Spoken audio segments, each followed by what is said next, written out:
আপনারা আমাদের প্রধান বক্তার বক্তব্য শুনেছেন। আসলে এই এদিরাই আজকে আবার তিনটায় যার রাজনীতিতে আবার এই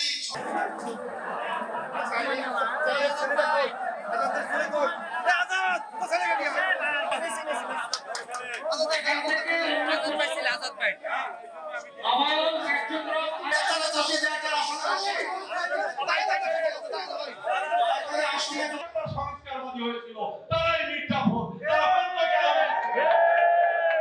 ওই মির্জাফরদের জায়গা আর বিএনপি তো হবে না। আগামী দিনের বিএনপি হবে দেশপ্রেমিক, জনগণের এবং জাতীয়তাবাদী শক্তির ঐক্যবদ্ধ বিএনপি। এখানে কোনো আওয়ামী ঘরানা কাউকে আনতে যাবে না। তার প্রমাণ আধুনিক মানবিক একটি কল্যাণ রাষ্ট্র প্রতিষ্ঠার যে ঘোষণা করেছেন, সেই ঘোষণাই হচ্ছে ৩১ দফা।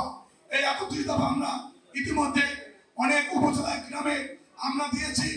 আমরা কর্মীদের কাছে, যুবদল, ছাত্রদল, স্বেচ্ছাসেবক, কৃষক দল সকলের কাছে আমাদের আহ্বান, প্রতিটা ভোটারের কাছে, প্রতিটা শিশুর কাছে কলমাতলা ভূমিকা রাখতে পারেন। আপনারা প্রতিটা ঘরে ঘরে তারেক রহমানের এই ৩১ দফা, তারেক রহমানের এই আহ্বান আপনারা মানুষের কাছে পৌঁছে দেবেন। আমরা মুক্ত হয়েছি।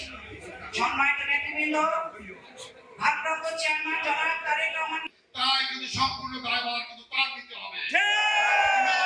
আমি এই সংগঠন স্লোগান দেবো, কোন ব্যক্তির নামে নয়। খালেদা জিয়া